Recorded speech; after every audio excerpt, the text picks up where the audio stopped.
Hello, hello, hello, hello. We are live. We are hosting Brilliance. It is 7:30, guys, and we are hosting Brilliance on another amazing Monday. Every single week is phenomenal because we have phenomenal guests who are brilliant and who are humble servants, educators in and outside of the classroom and in the community. And I am your girl, Robin Queen, the host. I am Queen Educator. I go by Queen Educator. And I just want you all to be encouraged today by my guest, be encouraged today by this show. I am so excited to introduce to you such a wonderful educator. But before we do, I'm going to put this up here for you so you can get a little more information.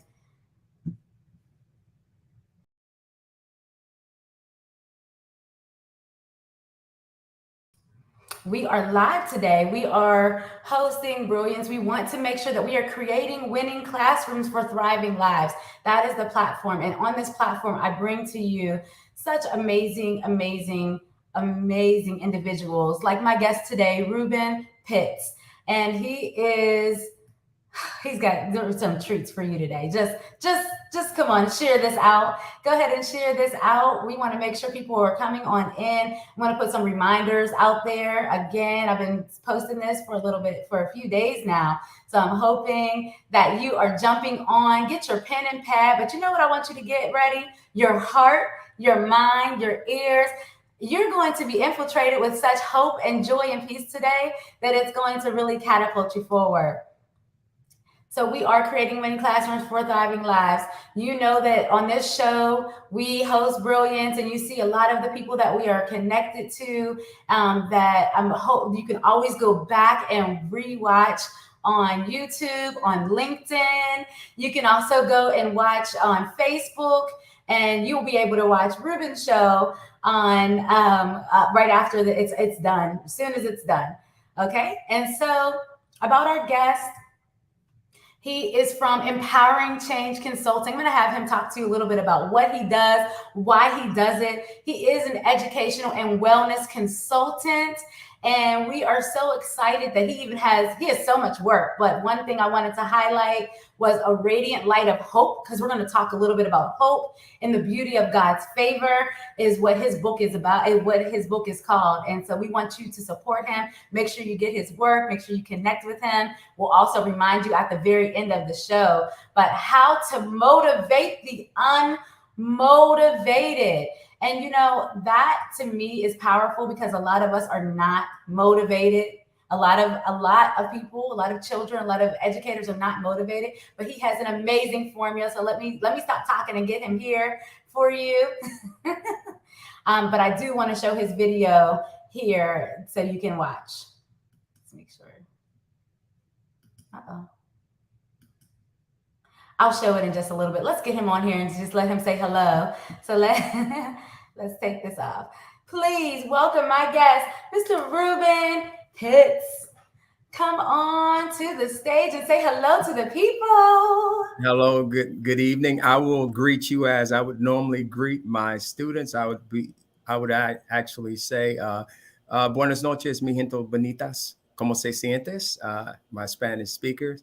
Or I would say, buongiorno, my Italian speakers. Or ohayou gozaimasu, my Japanese speakers. Or, of course, just I am extremely pleased and honored to be a guest for the Queen Educator. And anything that I can impart on you is truly a blessing, a gift that was given to me by God, and I'm just going to give it to you. Yes. Yes. Thank you so much for that. I love that. I need to, how many languages do you speak? Well, I'm in the process of learning at least 4. So I had actually a cafeteria worker that was teaching me Indian. So yeah, so. That's beautiful. But go ahead. Please. Oh no, go ahead. No, I was just going to say it's one of those things that is needed in the classroom, because you'll be surprised that you may have a student that speaks no English, and if you can speak just a little, just to say hello or just to ask them how they're doing, that would brighten up their day, and even their parents. That then you form that connection, Mm, showing that's compassion, so true. and you're showing that their cultures do matter. Yes, Yes, yes. I love that. That brings me so much joy. I didn't really even know that about you. When I worked at school, English as a second language, I think we had like 16 different countries represented in our school. yes, Oh my gosh, it was beautiful, so beautiful. So many different languages, so many 16. How many? I don't even know. I can't even tell you right now. But yes. it was beautiful, and to really allow people to come as they are and be themselves and feel not feel like you're like, oh, forget about your language, learn English. That's not okay. Yes, very important. Yes, Yes. And so today, so first of all, I just want to say you're kicking off July. July is our show where we are our whole segment, July, August, and September, we're dealing and talking a lot about families, schools, and community educators. And yes. I feel like you embody all of that. When I looked at your responses, your questions, I met you through LinkedIn, and I was just like, wow, he is phenomenal. Like you're an activist, you're a leader, you bring awareness, you build bridges, you you are collective, you are collaborative in your practices. You support educators, you support students and communities to improve them and bring hope. How did you get to this space? I'm so passionate about it. Oh, okay. Well, I won't be too long. But one is that, I'm a retired Marine. I did 30 years in the Marine Corps. I did 24 years active, 6 years inactive. So my last 9 years, I was away from the CONUS, the States. I spent 3 years in Hawaii with my family, and then we transitioned to Japan. So the cultures are totally different. So one can only imagine once you transition from Polynesian, Asian culture coming back to the United States. And my kids were in school, and I had retired. So I figured that I would just volunteer. And the cultures, the reactions of the students were different. Mm. Uh, and they were different. And it was somewhat, not all the students, but the ones that had issues or conflict with one another. There was no conflict resolution. I didn't see it, but that was one thing that was taught, within the military and within the schools overseas, conflict resolution.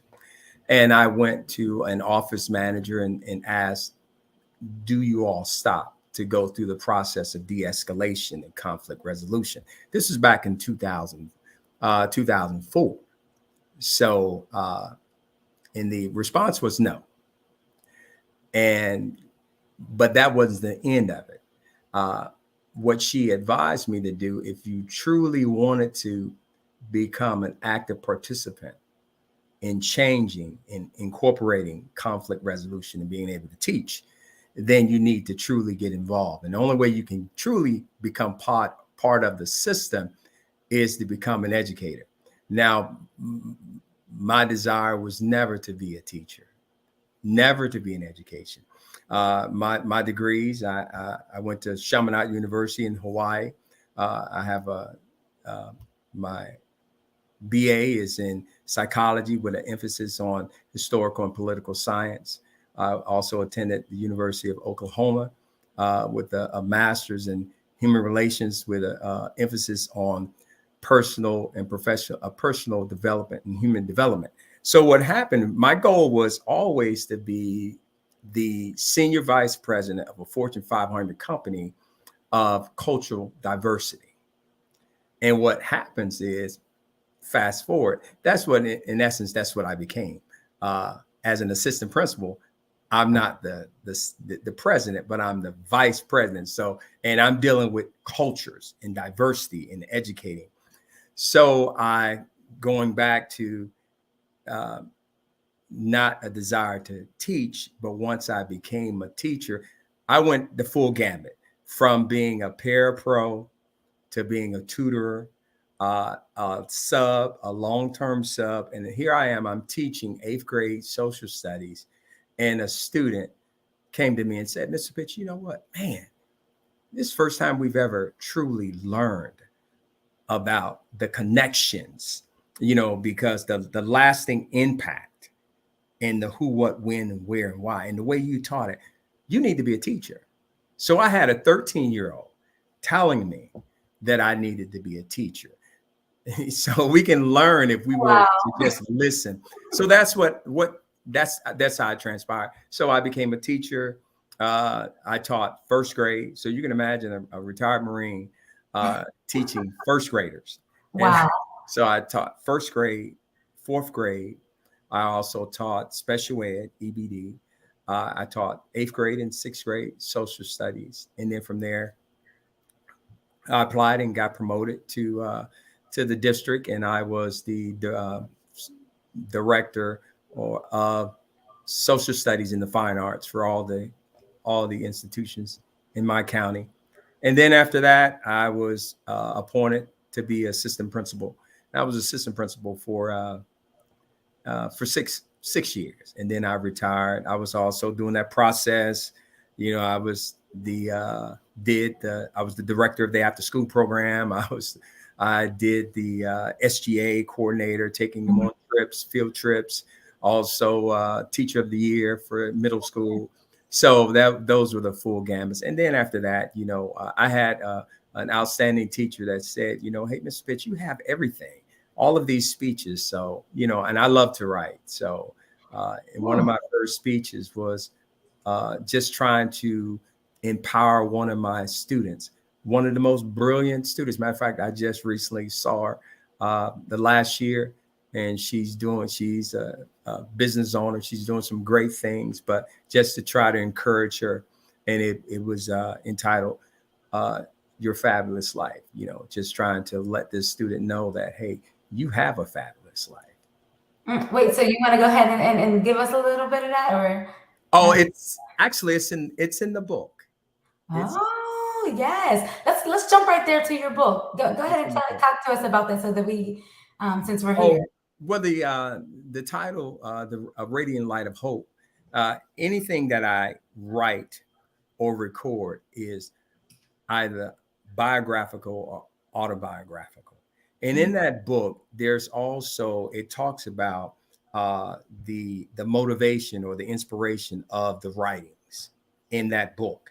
And it talks the radiant light of hope is not me as a teacher. The radiant light of hope is the student, because we see the hope. We have hope, but we see the hope, that radiant light of hope for a better future for tomorrow. I just recently saw one of my parents that I taught her son in the sixth grade, and now he's a professional welder, enjoying his life. But I always told her, I see your son not as an 11-year-old, but I see your son when he's 20, 21 years old. Now he's 22. And so we see that hope. And that's what the book, there are a series of speeches, writings about what I've observed about teachers, students, parents, and it's about motivation. One's title is, and it's for teachers, and it posed the question, is this your calling? And the answer is, wow, this is your calling. And that calling, it should echo and reverberate throughout the halls of every school in your county. We need to see that one more time. I think we need to hear that one more time. Oh, what's that? That it should echo. What is but it starts off. I would just simply say, good afternoon, good morning, ladies and gentlemen. I've been asked to, present my take on what is required to have a successful year, and then it goes on to talk about. It posed the question. Socrates asked, "Pose the question, to thy own self be true." And you have to transform that question into an affirmative, a declaration that this is my calling. Yes. This is an imperative, and that this is my calling should echo and reverberate throughout the halls of every school in your county. Mm, And that not just by you saying it, but by your actions, your words, your deeds, your sacrifices. yes. So, yes. I love it.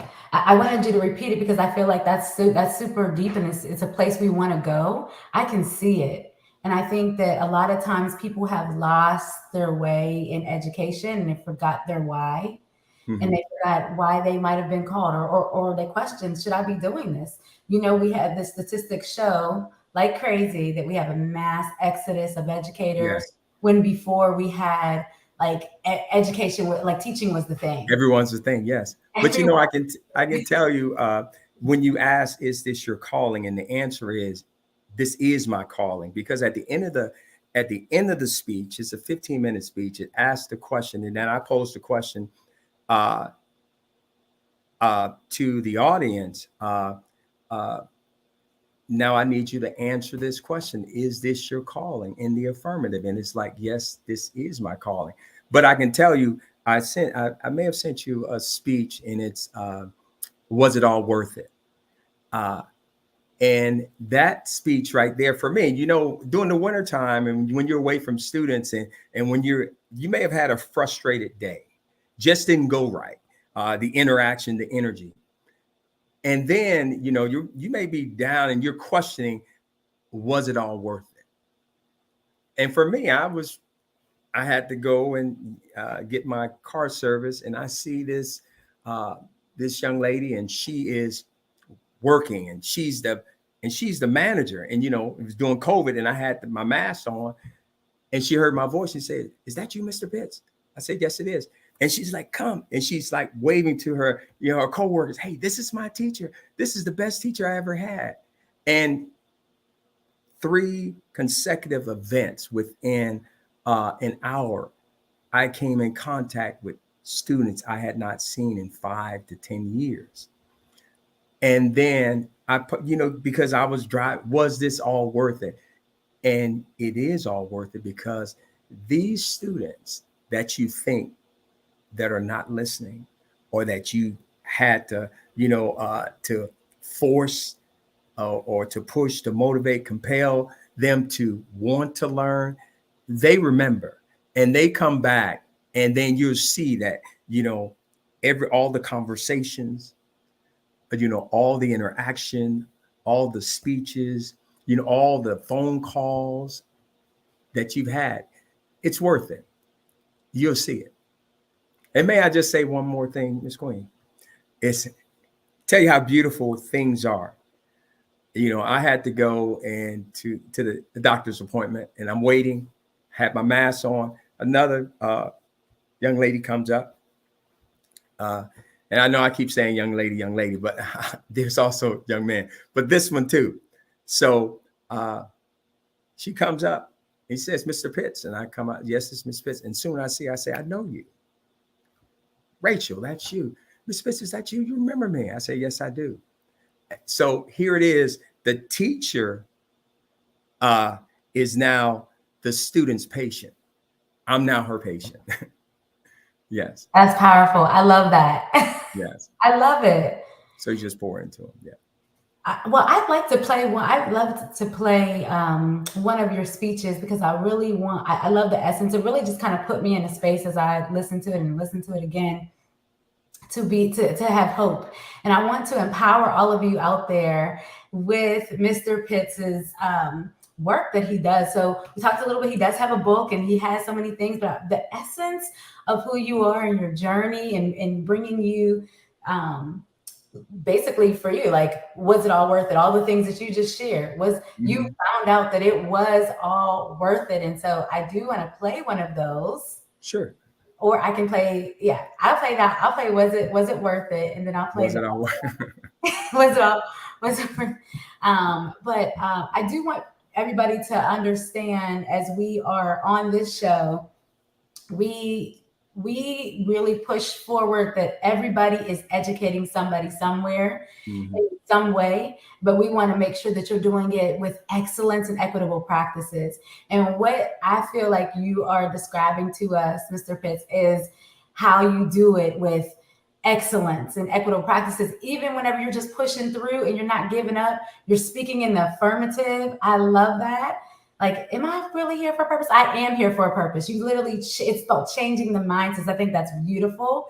And I think that in this time, in this season, as we are starting a brand new quarter, we just started a whole brand new quarter of the year. Yes. And I feel like it's a season where we start to think about what is coming out of our mouth. Like, are we speaking in the affirmative because there's somebody learning from us? And those somebodies could be people that we taught. So Oh, absolutely. so I love it, and it is all worth it. And so I'm gonna let that come up to the screen. Let me just try to pull it up here too. But I definitely And uh, one of the keys is definitely you have to listen. You have to listen to your students and give them an opportunity to speak, because they will tell you exactly what's going on and how they learn and how you can positively impact their lives and how they learn. Yes, and how they can apply what you have taught them. what is so whenever have you had a challenge where you tried to kind of get through to a student and it just didn't seem to work? Can you share But you, something about that and really yeah, quick? and I can tell you, when normally for me, when I've tried to get through to a student, there is something when we talk about trauma, when you and trauma, kids, when it says those students that have been deemed unmotivated, uh, the question is why, and sometimes those questions are it's based upon trauma, and that trauma might be a death in the family for some reason.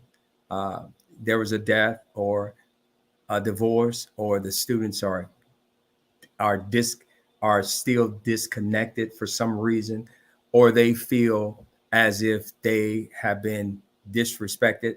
Uh, but one of my greatest challenges that I've ever had was when I taught in the elementary school, and I was informed by the counselor that one of my first graders had witnessed the death of a sibling.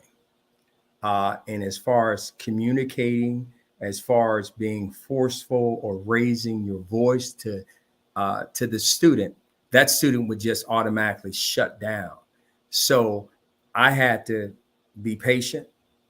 I had to uh, myself. I had to seek counseling from the counselor to figure out exactly how can I uh, what's the process of connecting, and not only with the counselor but also with his caregiver, having conversations.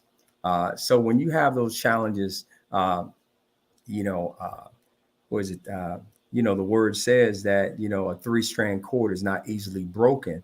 So you have to form those relationships, uh, respectful relationships with the parents, and you have the teacher and the student, and you all work uh, in conjunction with one another to help the most precious cargo or gift that we have is the students in our classroom. So that was one right there. And then you may have a challenge that it has nothing to do with you. And for me, I found out after the fact that it didn't matter what I did for this student. When you have a student, example, divorce. I had a student that the father left the mother, uh, and my complexion was the darkness of my skin was that of uh, the father that left the mother. So for me, he was not going to do any work for me. And I didn't take it personal. But once we found out and he was able to voice that, but he never voiced it to me. he voiced it, to the counselor. We just simply, made a switch in classes. So, but does that answer your question?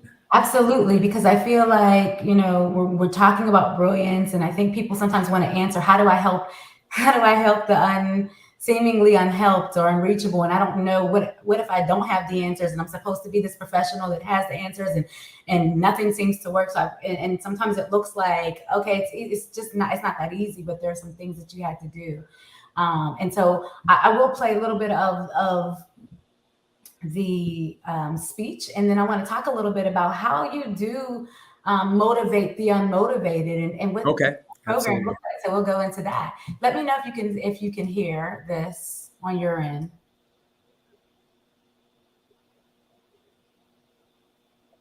No, I can't hear it. No. Okay, I was having some trouble playing it, so it's okay. I'll still play it later on here.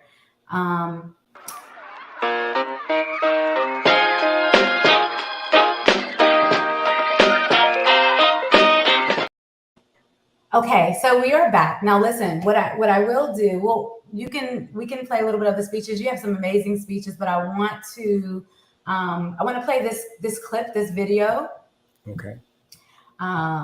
because I think that this will bring us into your mission and your message. I love your journey. I love your journey. And so what does that mean? Like, all of the experiences that you had, we do not have time to talk about all of the No, yeah. richness No, that no. you had, but I'm telling you what, it is brilliant. You are so brilliant. And so I want to make sure that people feel like they have the hope to move forward and how they can connect with you. And so here we go. Here's my video, and you just tell me when you see it, Okay. because it's a little. It looks like it's freezing just a little bit. I'm not sure why. Yeah, you're frozen. I'm frozen. Yeah. But I have a speech that if you give me time, I'll deliver one. It's one that I always would ask myself. Go ahead. Go ahead. You're sure? It's entitled. And where it comes from is that when I was at the county, I would always be driving from school to school, and I would ask the question, how will you be remembered? And that's the same thing that we ask our students. How do you want to be remembered, as a good student or a bad student, A student or F student, an athlete, but as an educator? And this would be the beginning speech that I would recite to myself every day at the beginning of the year, and as I would be driving. So it's entitled, how will you be remembered? Here it is. We now stand on the precipice of a new day. This is a day that should be one of incredible opportunities. Now, the question is, how will we be remembered long after our presence has left the schoolhouses and so many other educational institutions, be it the Boys and Girls Club, the community centers, on the football fields, the baseball fields, the soccer fields, or even at our pools, motivating and encouraging those who thought they could not do it, who thought they could not do that one more push-up, that one more lap, who thought they couldn't figure out the answer to that mathematical equation, or that they just could not get the punctuation in the antecedents in the right position.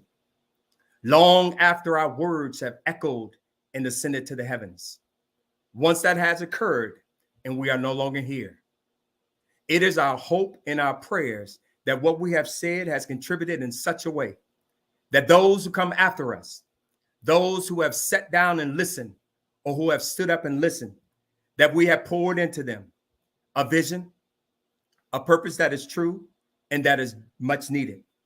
To know that everything that we have done was done for the right reasons, that all our good works have not been in vain, that all our sacrifices have not been wasted, that this generation and the generations to come will do the right thing. When there is someone suffering, they will show compassion. When there is someone in need, they will give supplies and support. And when there is someone whose heart has been broken, they will offer comfort. So now is the time. It was not yesterday nor tomorrow, but now is the time. Every day we are given life, that is the time we can do some good. We can do something right, something that is just, and something that is fair, because we understand that we are given this life for a purpose. And once you realize your purpose in life, then all is well. So now is the time we must do some good. And there it is. I love that. I love it. Guys, I need you to show some love in the chat for my guest. I want to tell you right now, I posed a question because that was beautiful. Sometimes we need, all the time, we need some encouragement, some inspiration, some empowerment, and to know that we are shaping our own futures and the futures of others too, those who we're educating and who are educating us. But we're inspiring and empowering students to leave a legacy of the best of themselves. Yes. The best of ourselves. So when you said that, when you did, it just moves me. When I'm listening to your speeches, it moves me. And I think that we are in a space in our world where we need Reuben Pitts.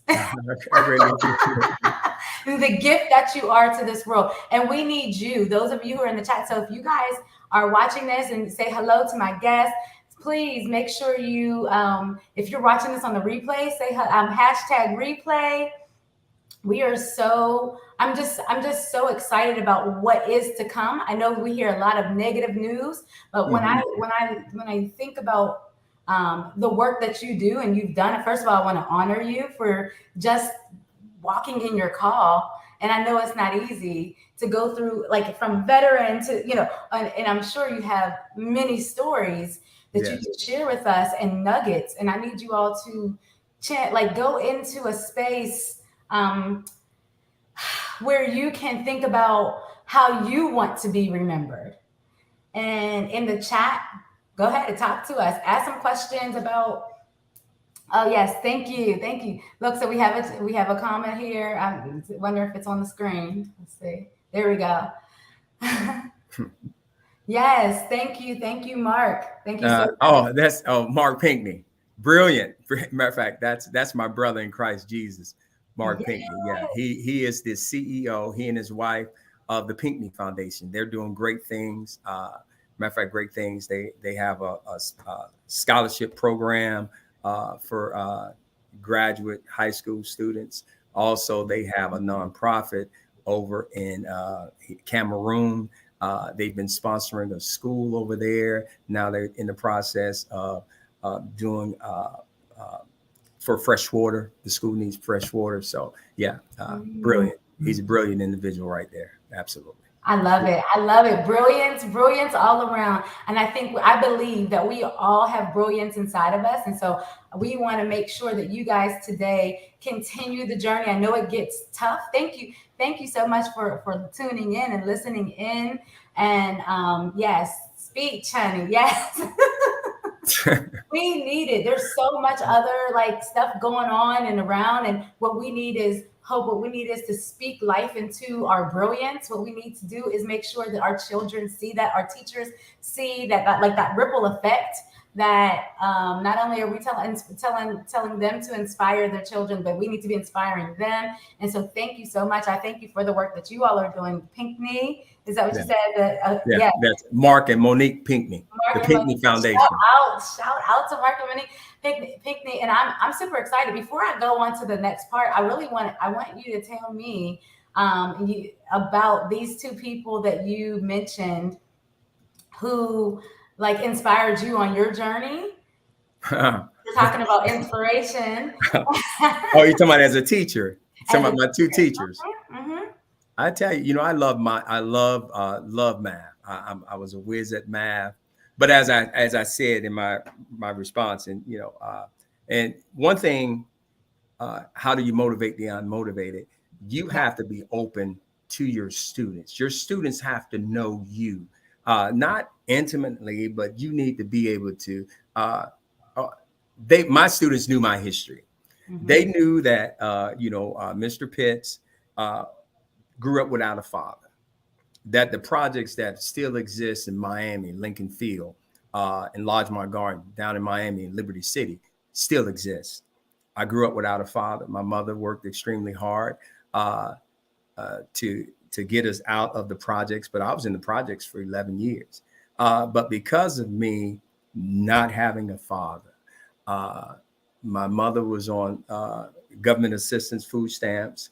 I had, believe it or not, I was so terrified of speaking in school that I developed when it comes to reading. And you had Miss Coleman and you had Mr. Berger. Mr. Berger, I give Mr. Berger math. Uh, I was one of the smartest kids in Charles Drew Elementary School by grades when I went there from K to third grade, the smartest.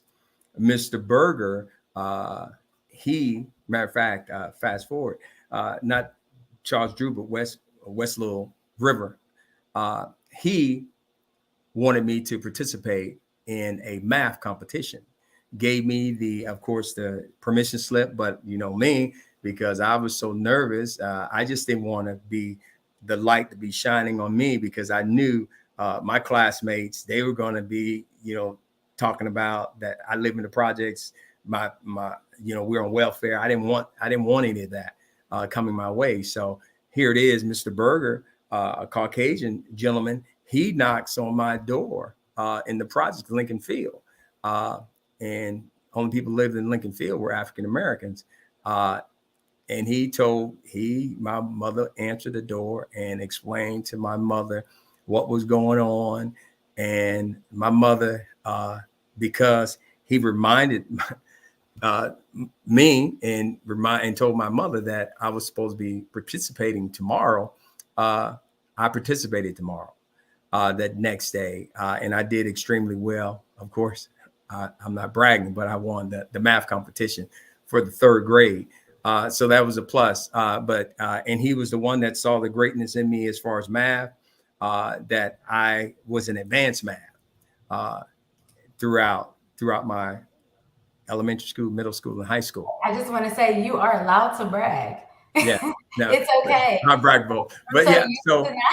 So you you have that. So then you have Mr. Berger, but then you have Ms. Coleman, because I was, you just imagine as a kid, I tell my students this, I love to play football, but then you had a neighbor that, my mother couldn't afford a car. We had a bus or the neighbor, but the kid, we playing sandlot football. And, I looked up to this older guy.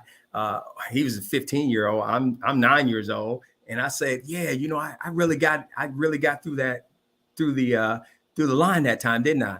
And, his response was, just like your mama got through the food stamp line. Yes, this 15-year-old. And the reason why he knew my mother was standing in the food stamp line was because his mother gave my mother, it was next door neighbor, and they had a car. So, so that right there. And so when it came time for me to read, that Carol reading is like, okay, Ruben, it's your turn. I developed a speech impediment. The stuttering, I couldn't even say the word "the," and she would force me to continue to read. And she would force me. And she's another one. She would contact my mom and, hey, can you get him to school early? I'm here. She would tutor me. She would slowly bring in like 2, 3 kids just sitting there reading, so I could get accustomed to reading in front of people. Now I could read at school. I mean, at home, I had a Bible and a encyclopedia. Those were the 2 things, but I could read it, but in public, I just couldn't do it. But eventually it's in the book. It's in A Radiant Light of Hope. There's 2 books, A Radiant Light of Hope or The Beauty of God's Favor, that it talks about. And I talk about the teacher that I foundly and that's the title. And it's talking about the teacher who helped me to get over my my fear of reading. And it's the beauty of God's favor, because God had favor on me through that teacher. And when I finally was able to read and successfully and take the test successfully, it brought tears to her eyes. She never gave up on me. Yes. So those are the two people that really helped me through those difficult times, and that's elementary school. Yes. Wow. And you remember that. See, those are the things that I really want to highlight on here. Like, what we do matters as teachers. Our students, that it stamps them for life. Like, it really does. Absolutely. Good, bad, situation. And then it's powerful how your situation really, put a barrier in front of what you really knew you really could do. But there was fear and there was blockage, and there were things there that was just like, oh my gosh. But then you can do it at home where you felt safe and comfortable. Yeah. Like, it's something. Like, think about our children now, and sometimes we think like, oh, they just can't do it, or they just don't know. But you actually can. But then to have those teachers who even highlighted and brought out your brilliance, even in the midst of what you were going through, it's a beautiful thing. It really does take a village, and everybody is educating someone somewhere. So I'm going to share my screen. Hopefully this one works this time. So, yeah, there we go. Let's see. Oh, have you ever? Oh, yeah. A lot of those are yeses. Yes. Well, what I wanted to share, though, and I'm going to pull this down because I think that when we go into how to motivate the unmotivated. Oh, yeah, please. Yeah, let's share that one. And I think that will be helpful. So, and I want you all to talk to us in the chat a little bit about your thoughts. What's your story? Can you share a story or share some feedback or some questions that you may have for my guest today around some of these very things about hope and inspiring? Have you actually given up on your hope? Do you have hope? And so we want to make sure today is the day that you are inspired to not give up on your hope. And as I'm pulling up this video, I want you to know and just talk to us a little bit about your how to motivate the unmotivated as the video is starting to come up. Okay, you want me to? Yeah, sure. Just like, how did you come up with this name, or where did this come from? So we talked a lot about your story. We talked a lot about what you do and who you are. How to motivate. I mean, I looked at it, and just like the teacher, her name is Miss Olomithemi, but now she is a media specialist. Brilliant, loves to read, loves books, just loves books. But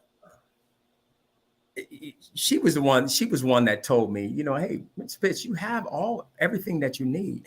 But the question is, how do you motivate the unmotivated? And how to motivate the unmotivated. Oh, sorry. Go ahead. It's there. I just want to make sure it's there. Okay. But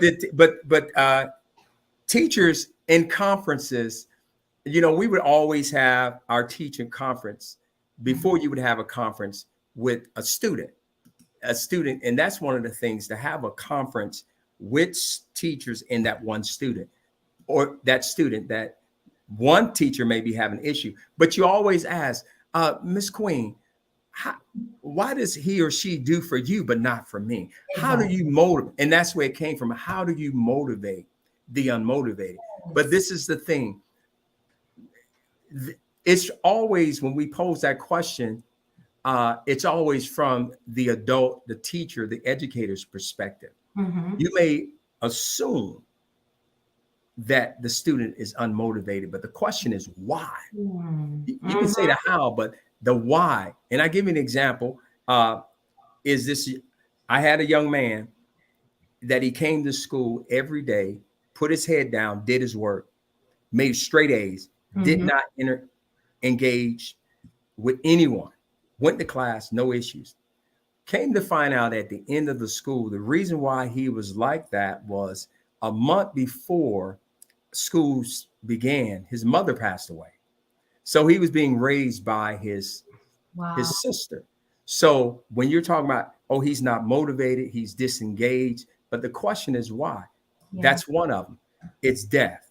Then when you start talking about divorce, then when you talk about a student that may feel like they are disconnected, they've just lost their best friend, they just relocated. So you have disconnected. You have students that are disappointed in teachers because they may see that an unfairness, or they're disappointed because unfortunately they may be a teacher that they may have confided in a teacher about something personal. Yeah. And then they overhear the teacher telling. So they're disappointed. Or they may feel that they've been disrespected by an adult or another student. But the question is, how do you motivate the unmotivated? It's a simple process. And I can tell you, it's a online interactive, as I mentioned before, it's online interactive. It's a program of study, a full day workshop, but there's also online. It's 5 modules, has voiceovers and also the avatars. But what it is that you simply have to care. Yeah. Do you truly care? Are you willing to sit down and have a conversation with kids? Are you going to really communicate, meaning that you listen first? Are you going to show compassion? Are you approachable? Are you accepting? Are you accommodating? Are you respectful to their parents, to their situation? What you have to offer these students, is it rich? Is it relevant? Is it appropriate? I mean, are you pushing these kids? Is it effective? Is it engaging? So those are some of the, but the acronym is CARE. And then everything that you do, it's a conversation like we're having now. You have to listen to the kids. You have to listen. You don't have to agree, but you have to listen. And then you have to take time. And that time is you teach. You have to teach them how to, when we talk about conflict resolution, critical thinking, you have to be able to inspire them to believe that they are greater than anything that they can ever imagine. Motivate them to push them beyond their current situation and circumstances. And then you have to encourage and empower them. Encourage them to keep on going, to not give up, and to empower them. Hey, you can do it. Guess what? You don't have the resources. We're going to find the resources. So, but the chat, but we're talking about the chat. It's a instructional approach. Everything we do have to be captivating. You have to captivate your audience. Especially now, like children and even our staff. Yes. People it can't be business as usual. We really do have to take a personal approach. I really appreciate you sharing that. These are, guys, I hope you are writing down these nuggets. I tried to put some of them in here.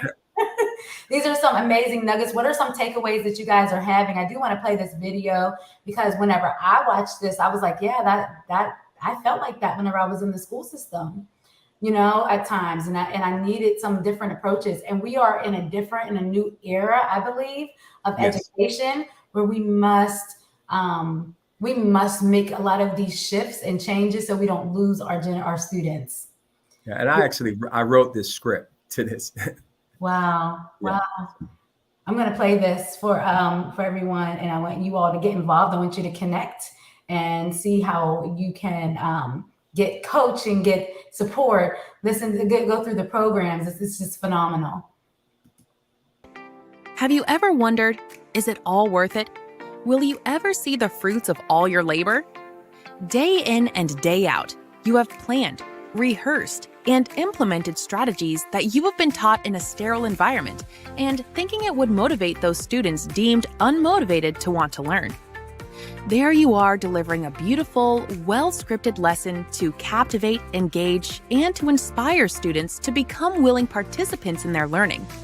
But sadly enough, every method you have learned in school or from your leadership has no inspirational or motivational effects on your students. They remain disengaged, unmotivated, and unaffected by your methods. Now you are at the point of feeling defeated. You're being told you are failing those you have been entrusted to teach and to care for. What if I told you there was a proven effective method when followed and executed with both consistency and fidelity that will guide you on how to inspire students to believe that they are capable of learning, that they are capable of improving, and that their current situation does not determine their future? You can show students they are capable of drastically changing the outlook of their lives. This proven method developed by Empowering Change Consulting is wisely titled How to Motivate the Unmotivated.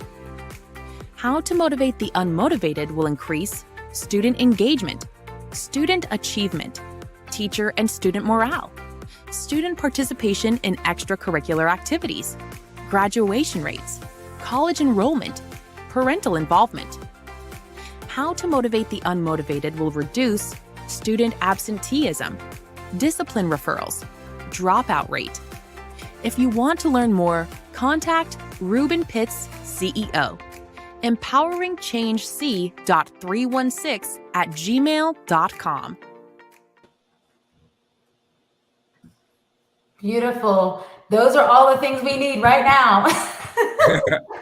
Yeah, honestly, my apologies, Ms. Queen. All they have to do is they have my information, they have my phone number, they can text me, they can call me, they can email me, and we can make arrangements, and I will be there. You see that on the screen. You can I'm take a moment to copy that down. This is what we need as we are transitioning into a new space and era, and then even as we're coming into the summer months and going into the new school year. I want to tie this back to your speech and your speeches, and some that I've heard, and some that you guys, when you go ahead and get those books that you can really just take in and think about, how am I going to show up as my best self as an educator for my students, so that as I'm facilitating the learning, that it is just transformed from anything I've ever done. It's so like we need support with that, right?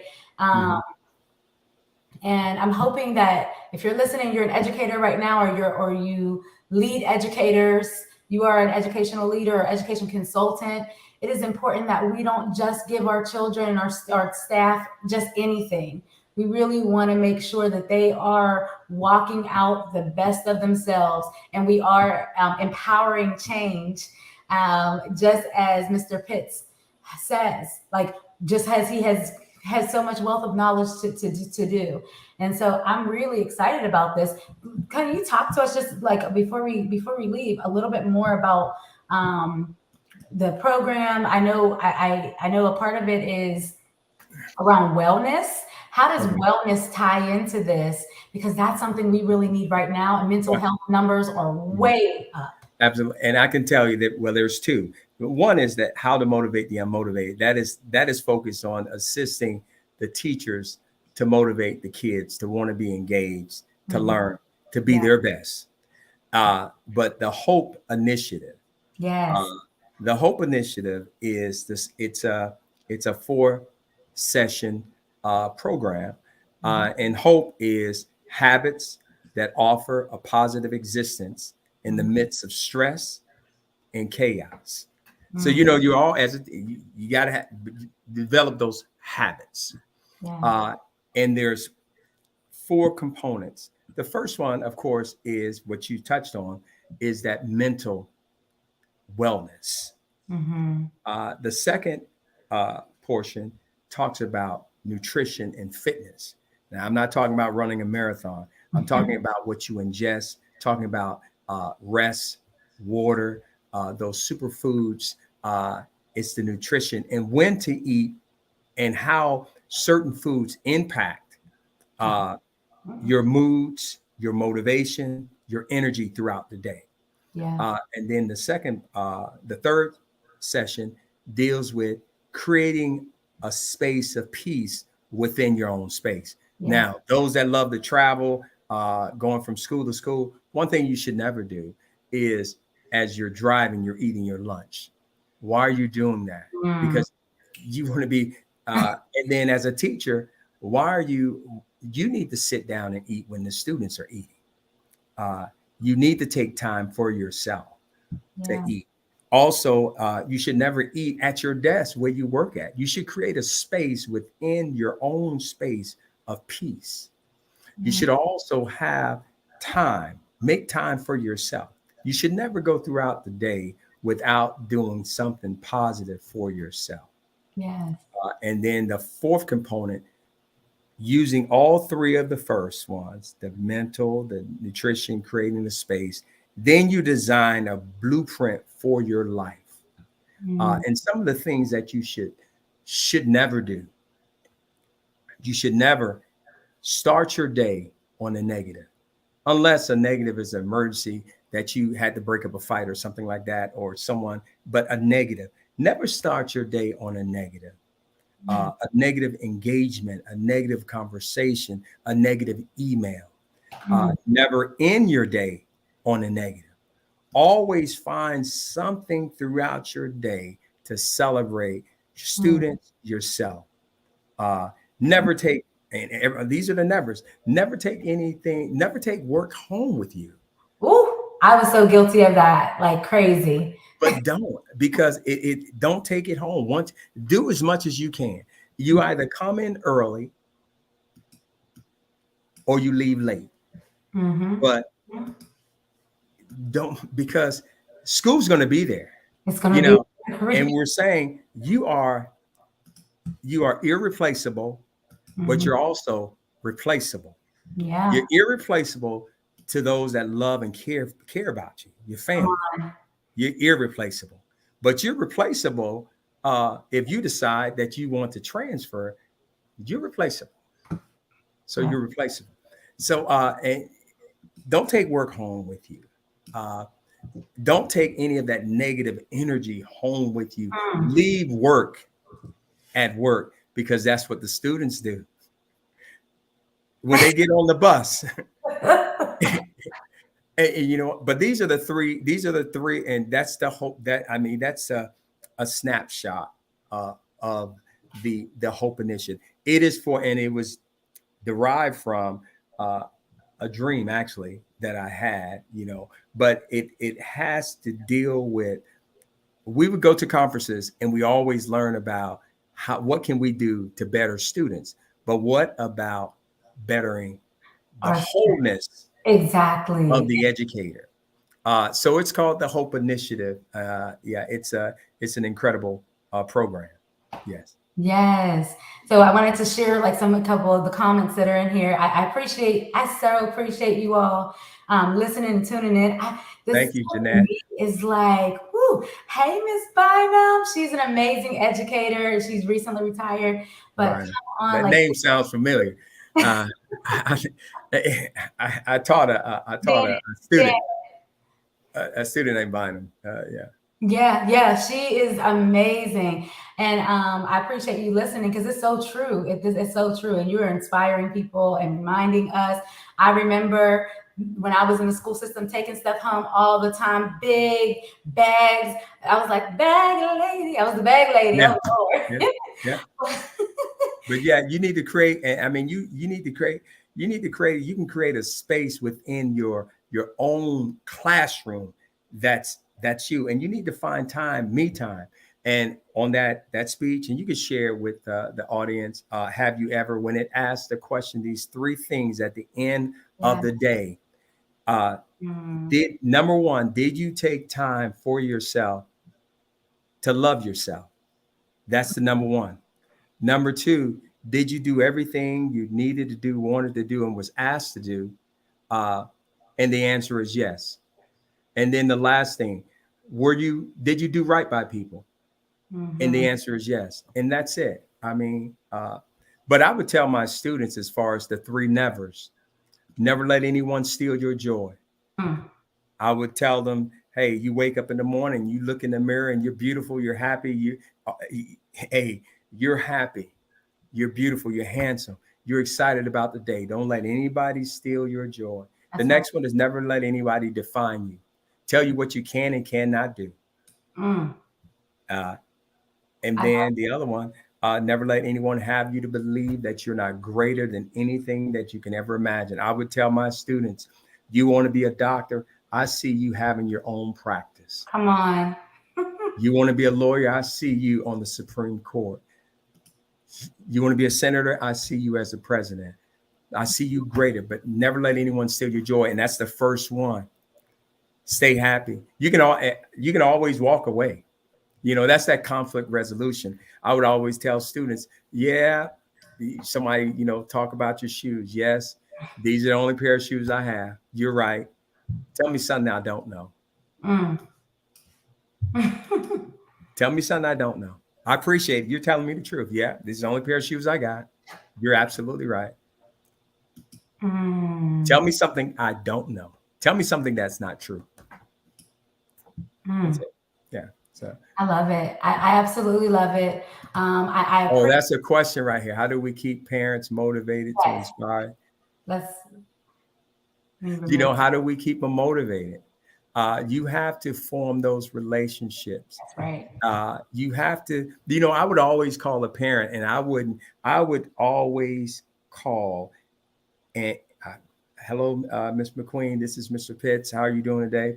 And I would say, I hope all is well with you. I need your help.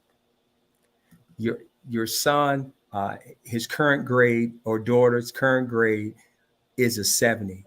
I know for a fact she can do better. I know all this that you poured in. I know all these expectations I know all the dreams you have for her. All I need you to do, I'm going to send a package home for you with her. You have an email, I email it to you. All I need you to do is just encourage her to do the work. If you can get her to come in, or do I have your permission to pull her from connection so she can sit down and do this work? I mean, but you got to form those relationships that motivate them. Because guess what? I was at one time, I'm not going to accept late work. But if you don't accept late work, then the kid doesn't learn. The kid doesn't master. The kid suffers. And then that same kid 10 years from now, that kid is the one, when you retire, is going to be in a position of working on your vehicle, what have you. But the goal is to ensure that those kids learn, and to just have conversations with the parents. I'd say invite the parents to come in. The parents may have no idea. The parents may not know how to help them. So why not send them the how to or what to look for? One great thing, you use Canva. Canva is a great, I use that for my students. I would have their projects. They would do it on Canva. They could send it to me. I would make suggestions to say, hey, I need you to look at slide 1, look at the contrast, look at the color, the content, send it back to me, make those corrections. They would send it back to me. Hey, magnificent, you got 100. I'm not, and guess what? Because you're going to master my work. And I can mention this on the statewide test. I had some of the highest scores. My students were either perfect or near perfect scores because I gave them all my notes. If the question was about parents, I would send my parents ahead of time the notes of what projects. If you needed any help, just let me know. On my website, it had I would put my past assessments, projects, examples, exemplars. But how do you have those conversations with the parents? And the question, just like I said, I would call, I need your help. But the same thing, how can I help you? How can I help you? Because it shouldn't be pugilistic. It shouldn't be adversarial it's us. No. Yeah. But that's how you motivate, inspire. And hey, great job. And it's showing that compassion. It's showing that that collaboration between the parent and the teacher and the student. Yeah. So that's how you actually. And once a parent truly knows that you care about their child or their grandchild, then that's it. You got them. They'll take away that phone. No, you ain't dealing with that phone. That's right. You got to do this work. Because I'm going to be I want my award during the award ceremony. Mm-hmm. Mm-hmm.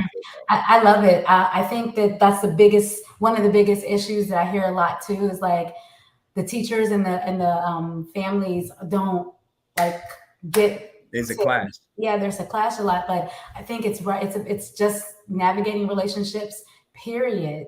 Um, And sometimes yeah, it's misconception, it is. misperception, Yeah, miscommunication. For it me, going back in going back, I rather have a conversation or when are you free? Are is. you Right. free before school or after school when I was a teacher? Or Mhm. hey, you can come visit my class anytime. You don't have to make an appointment. You come on and you will see exactly what's going on, and I would send, emails to as far as emails, a list of all the projects that are due for the first semester. Yeah, that's So super they helpful. No so they surprises. knew it. There's not surprises, and it's like, wait, I didn't know my child. I mean, we used to do newsletters when I And taught. reminders, yes. Yeah, Yes. it's really, I think sometimes parents, what they'll say to me is they're like, can you please help me because the teacher's just failing my child. And I'm thinking like, well, what conversations and connections have you guys had so far? And Yes.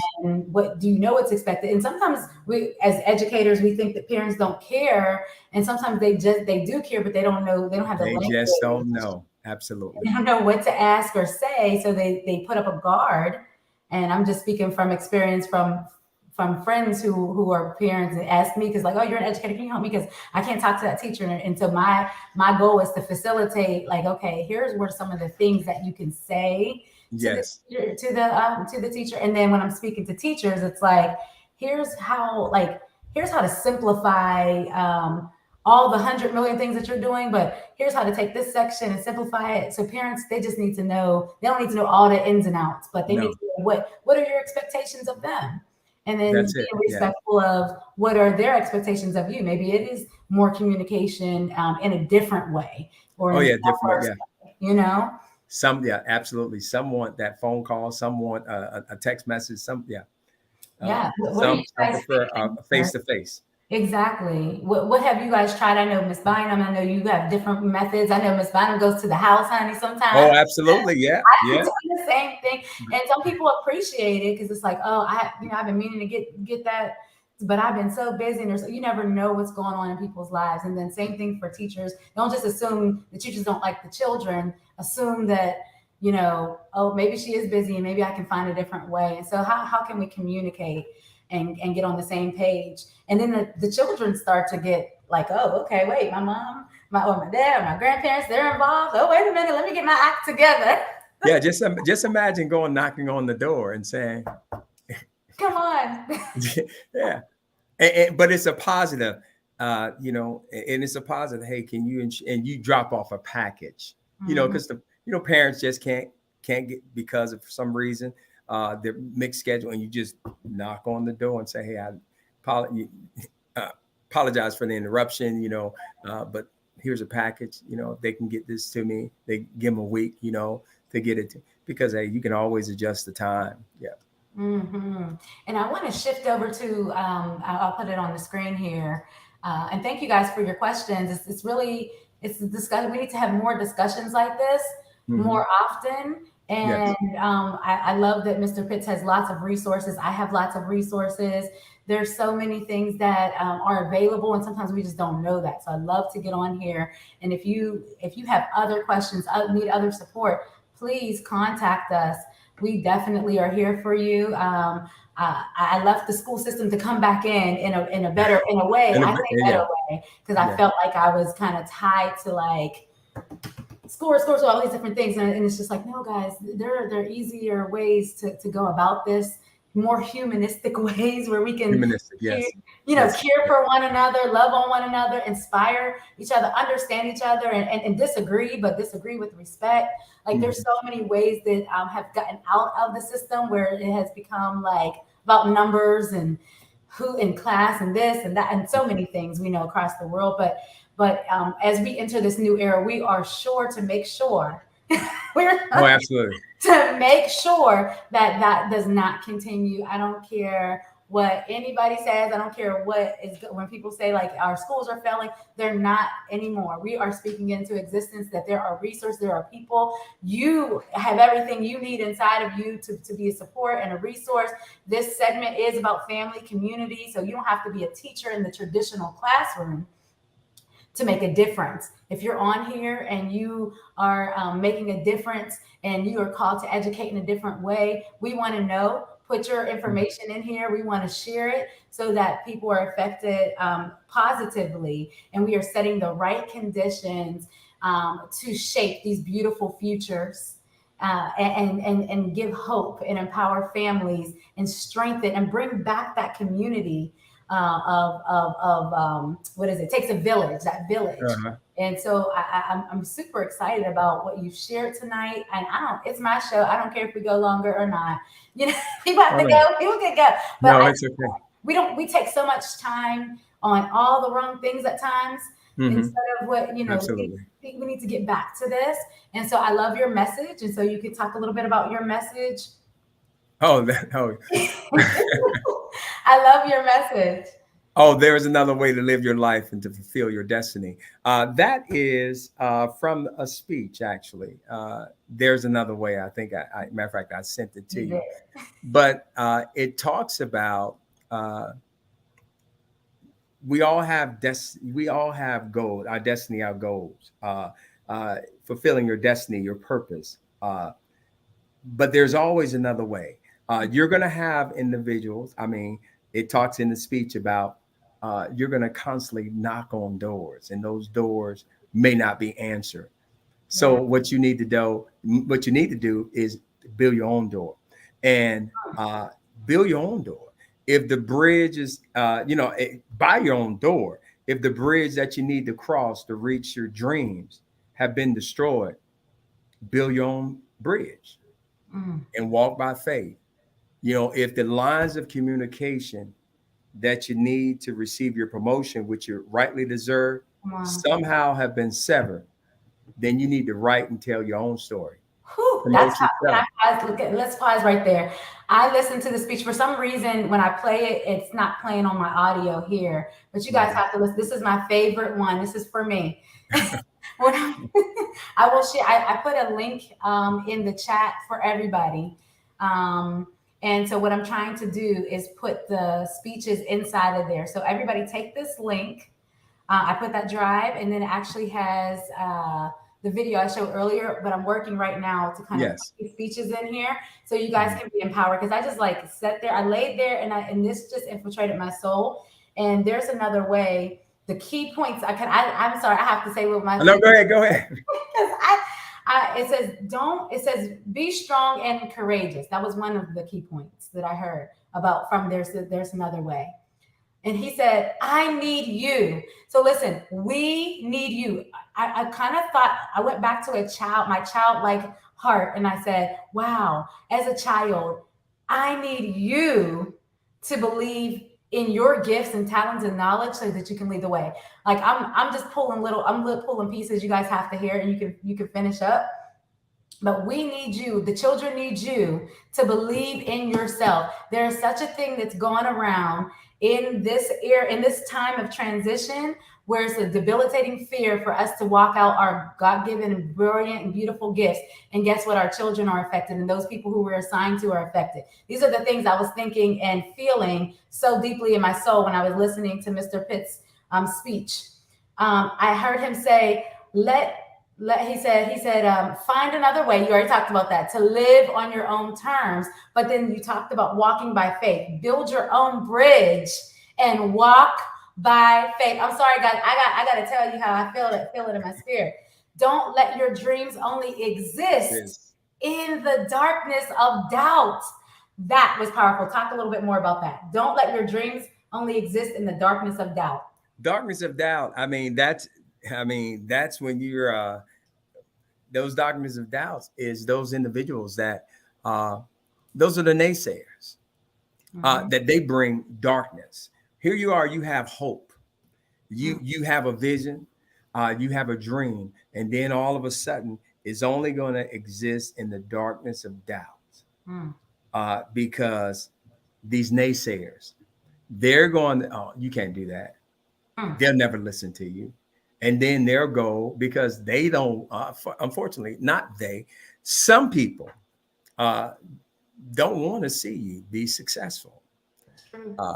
And they may not want to see your kids successful for some reason. So yeah, don't let your dreams only exist in the darkness of doubt. That really woke me up in a way. Like, I'm always a learner. I'm a lifelong learner. I'm an educator and all of those things. But if whenever you stop learning and you stop dreaming and you stop believing and all those different things, you need to question yourself. Hey, wait a minute, or pray. Lord, Yeah, what's absolutely. going on right now? Am I weighed down and bogged down by other people's doubts or thoughts about me? I love this part right here. I also loved in the speech, and these are some key takeaways that I had: slay the dragons of fear and doubt. Yeah, fear, rejection, and doubt.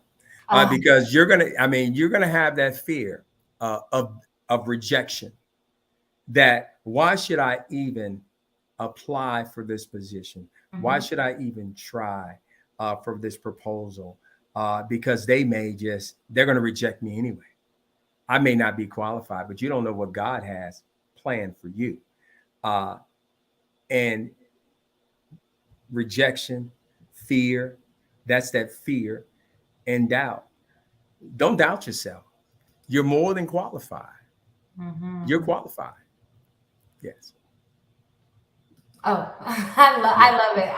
I wanted to bring this forth to our audience because I know that somebody today really needs to hear this. And I know sometimes when I'm feeling like, I know I'm not the only one. So if that's you, let me know. Put it in the chat. Please show some love and to my guest today, for sharing in such a beautiful and artistic way, but also very high standards, rigorous, all of those great things we still have to uphold. Our children don't need work dumbed down to them. Oh, They just no. need hope that they can do it, and then we need to provide a pathway towards it, and then they can choose how they're going to flow through. But we're giving them the tools, and for our own selves. Like, if we're not showing and demonstrating those things, they're actually watching our actions too. Have we given up? Yeah, Kids can tell. yeah, absolutely, absolutely. They can tell. Do you have any? I know we talked about order my steps. So order my steps in your word, dear Lord. That's it. Lead me, guide me.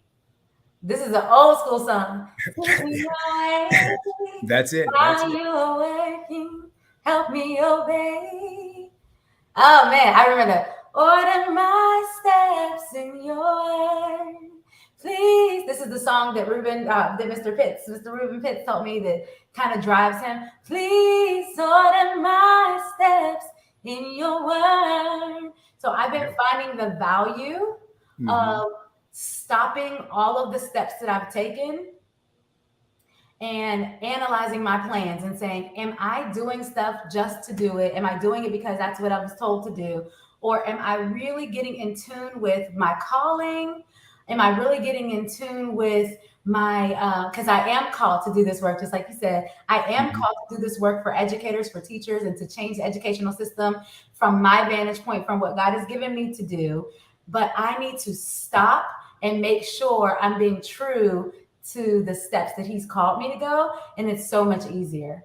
I love it. It says, write the vision and make it plain. And that's it. You write the vision and make it plain. And when we talk about that, as far as an educator or a teacher or anyone, when you get to a point and it's talking about you organize your thoughts, it's somebody right, organize your thoughts, you organize your plan, and then you, in the Marine Corps, we would say execute the mission. Yeah. But of course, you step out on faith and you just work your plan. And that's what you do. I mean, but you got to organize your thoughts. Mm. And then you organize your plan, and you're writing it down, Mm. and you go through that process, and then you execute the mission, Mm. whatever you've been called to do. And say it one Absolutely. more time. I'm going to put that up on the screen. Or Organize. Mhm. yeah, you organize. You have to organize your thoughts. You have so many thoughts, Yeah. but just like anything else, you organize your thoughts, you organize your plan, and then you execute the mission. Mm-hmm. Yeah, you step out on faith, execute the mission. This is what we're getting. Yeah, just like anything else. When I was at the county, and I would go and meet with teachers, and I would always ask them, "What do you need uh, from me?" And we would have meetings, and some would just, well, complain, or complain as far as these are the issues. I say, I understand that's the issue, but what's your recommendation? What's your solution? And you got to always have a solution. Mm-hmm. If not, if you don't have one, someone else will give you a solution.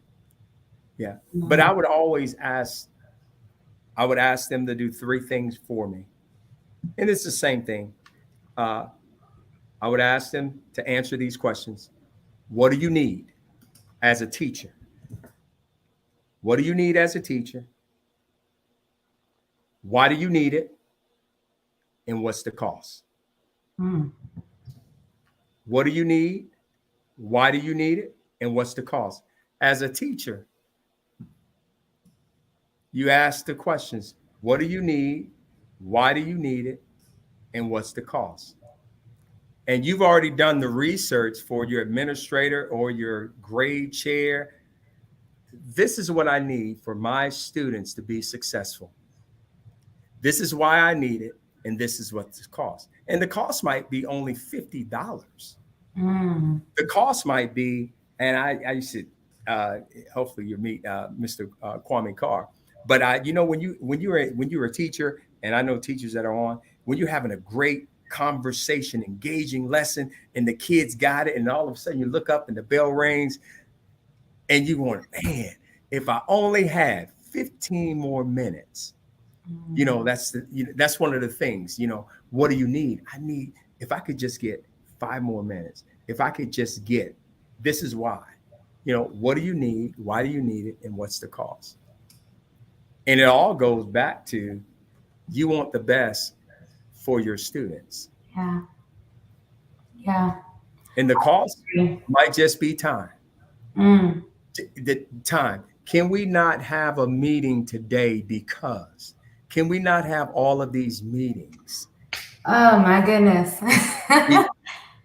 Because. Yeah. I want to challenge, and I want to challenge any administrator and anybody who makes those rules and things for that. Like, this is the shifting, the point where we need to shift, where we need to say, why are we doing what we're doing? What, like, even at that place, right? Because I know that a lot of times teachers say, I don't have time. I don't have time. I don't have time. And it's like, we have time, we can make time. And I know that time is not always the biggest thing. I think it's even bigger than that. I think it's the stressors. So when you ask the question, there's a program within your program, one of the questions, what's the stressors that, motivate and inspire you? Part internal, of that, external. Yeah. Exactly. It's a conglomerate. It's everybody. It's the whole system. There's enough people in the education system, enough roles where we can band together and really shift some of these things that are just killing time, killing energy, taking up space from the things that really should be happening that we're talking about here. You asked about what are those stressors that frustrate you. Often teachers say, I have too much stuff going on. I don't have enough time. It's always time, but you're asking me to do so many things, and frustrate too many. Yeah. Feel that too. But the frustration too is the new initiatives or the new programs or the new technology. I'm just now learning this one. I haven't mastered this one yet, and now you're asking me to add another one. Or we just finished this test, and I'm going through the item analysis, and now I've just structured a program to help bring up my students. And then what happens is now there's another test. So they're frustrated. Yeah. I wanted to bring that forward because at the end of the day, whether or not our system changes from all that, because like people who listen to me on here that I used to be in the school system that they were in, they have yet another curriculum. And I get calls all the time where it's like, oh my gosh, I need to get out of here. I can't even be the best. And they absolutely have lost themselves. And they're like some of the best, most amazing educators, education leaders, teachers, from all ranges. And they're like, I don't even know what to do with myself anymore because I'm just like so weighted down with all this stuff. And that's why when I was talking about like or that the order of your steps, and it's like whether that stuff changes or not. So I was answering these questions whenever you send, whether that changes or not, I don't change. Who I am doesn't change. So I'm going to tackle that by really doing some of the things that you talked about earlier. And that was taking time for myself. Don't get so caught up in all of that stuff where I'm going home with 15 bags and great and don't stuff. Nope. It'll be done when it's done. And that's the hardest thing to say because then it's like, oh, they'll get in trouble. You know, there's enough of us in the education system to say, okay, no, but we can do it with respect. We can do it with authenticity, like saying what our needs are. I have a program called Ready. My program Ready is just that. Reach to find your why, elevate your strengths. If you know why you're there and you know your strengths, then you can speak up without feeling like I'm getting in trouble. You say, hey, I bring value in this way to the school system, and this is how I'm going to bring it. But I'm going to elevate my needs. And you talked about that earlier. So I was just like, this is so crazy how like I'm going to elevate the needs. There's all this stuff. This is how I need to learn and work through it. And whether that's respected or not, you can still respect yourself and say, nope, I'm going home on time.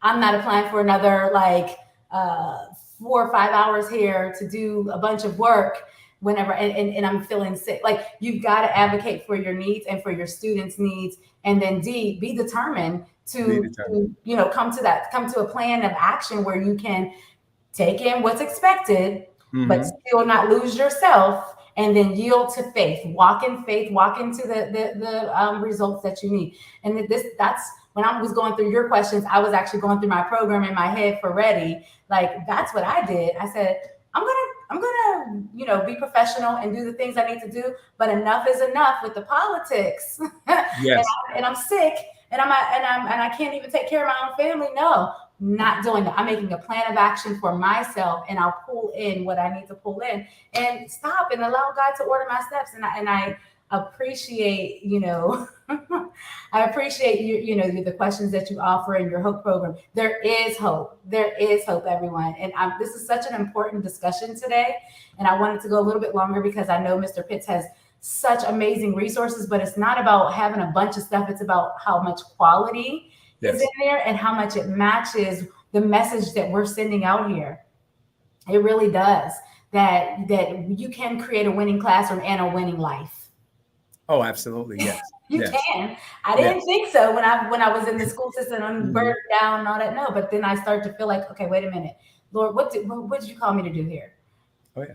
And you have to set time, like you said, you have to set time for yourself. When I was an administrator, my students everyone knew that if I took time, I'm going to eat lunch. My co-administrators, my other administrators, they would say, hey, it's time to eat lunch. Don't forget, we need to eat lunch. So we would set a time to eat lunch, and we would alternate if there was a call for the administrator.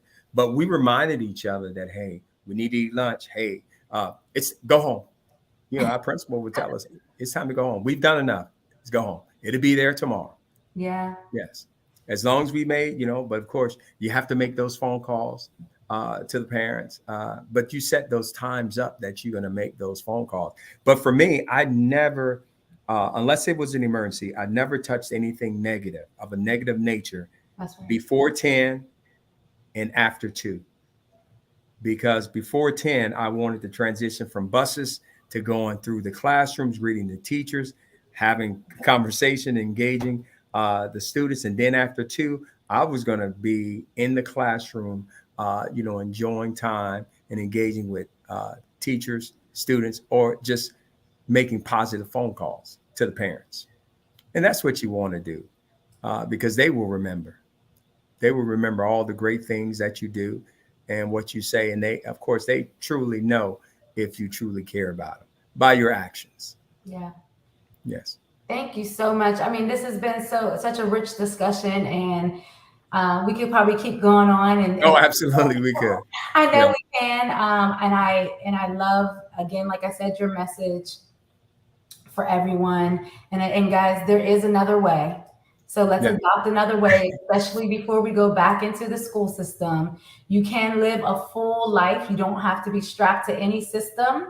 You can live freely and you can live in out your God-given destiny and fulfill it and still empower and have children coming back to you and people, not just children, people who you have impacted just by taking the steps of faith to do all that you've been called to do, to educate somebody inside and outside of the classroom.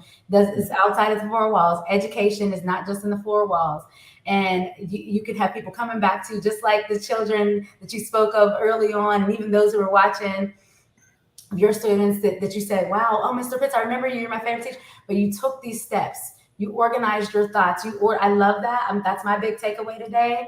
Organizing my thoughts, organizing my plan, executing my mission, and walking by faith. Mr. Pitts, thank you so much. Thank you very much. To the screen from your presentation around how you can get a hold of Mr. Pitts. I don't know if you guys can see that. Yes, empowering change.